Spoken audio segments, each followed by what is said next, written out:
Borussia Dortmund needed to beat Bayern Munich, not only to stay in the title race, but to instill some much needed belief. And bro, not only did they beat Bayern, they outfought and outsmarted them. Next to annihilating your opponent, that's the most satisfying way to beat your rival. Thomas Tuchel's tactical superiority was the main reason for Dortmund's win, and I want to go into detail on that because that's a theme that could have a long-standing consequence in the title race. Tactics only work as well as players who act on it, and that's why I want to compare Aubameyang and Goetze with Lewandowski and Müller. The Dortmund duo were hungry. They wanted to prove something to themselves. Aubameyang got the only goal, and they did it by making an audacious flick to keep the attack alive, and then stretching to make contact with the cross and drag his shot past Neuer, who had a great game by the way. But that weren't all. He ran Hummels ragged all game. At one point nearly turning provider as he outpaced him on the right wing and then flung in across for Schürrle, whose volley was straight at Neuer. But it doesn't stop there. Aubameyang could have had a hat-trick. The best chance was when he surged past the Bayern Munich defence, only to shoot straight at Neuer. Aubameyang's been on fire ever since getting banned. He's done so much for Bayern, but he's yet to win that major trophy. And every year, he sees his chances to do so diminish as the club keep on sending their best players, and most of the time they leave for Bayern Munich. That's why it must have been so satisfying to have iced his former captain so many times. Aubameyang is now the leader of a young team, and they'll need an angry Aubameyang to win the Bundesliga even. Goetze had a great game too. It was his cross which went through Hummels' legs to find Aubameyang, and he was generally the creative spark for his side. I won't say he's back to his best, but it was his best game to date since his return, and it was against his former club and the manager that discarded him. Now, I'm not saying Lewandowski lacked fight or motivation, but he lost an awful lot of battles versus Socrates and Ginter. As for Müller, someone do the lad a favour and bench him. Not for the first time this season, he was lost and rarely looked like threatening. Considering he was up against Bartra, who had a poor game, and still got nothing out of him, is alarming. But what do you expect from someone who has yet to score this season?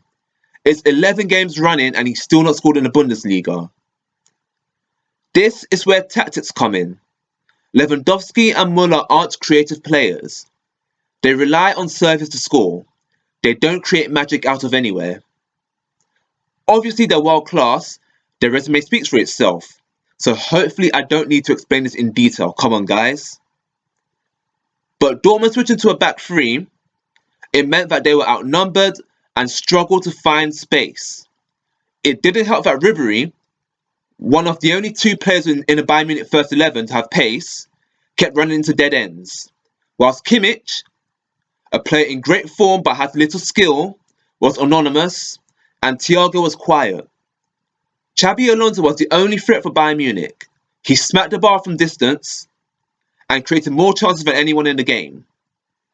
And you know what, just as a side note, it's amazing that a 35-year-old can still be this good. But ultimately, if your deepest midfielder is your best creator, it's a sign that something has gone wrong in the attacking department. Their over-dependence on Alonso almost backfired majorly as Aubameyang intercepted his pass and shot straight at Neuer, as I said earlier. Now, the wider implication is this. Carlo Ancelotti is one of the best managers in the world with a fantastic CV. But he's not the most tactical of managers. His strength is setting up a side to play the way he wants and then buying the players to suit his needs. Problem is, he hasn't quite got Bayern playing the way he'd like. In my opinion, this is largely down to Pep Guardiola leaving a squad of players who are either past their peak or have yet to reach it. The middle ground is thin. And Ancelotti isn't as good as a tactician as Pep Guardiola to get around this. The result is, Bayern Munich are now a level below what they were last season. That's massive for Dortmund. They finished 10 points behind Bayern Munich last season, but it was 5 for the majority of the season. It only increased to 10 when Dortmund's lack of depth forced them to choose between the Bundesliga, or the Europa League and Cup double? Now, fast forward a few months, and Dortmund now have far greater depth than they had at any point last season or at any point during the glory years of Klopp. But perhaps they're slightly worse in quality after losing the players they did in the summer. That has caused a difference in results, but maybe in the long run that greater depth just might help them.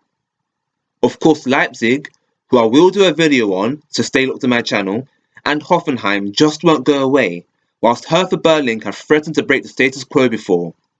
But still, this is Dortmund's best chance in a very long time. Can they win the Bundesliga? Let me know, as always, in the comment section. For now, take care, and I'll see you down the road. I'm Scuppered Football, and you're awesome.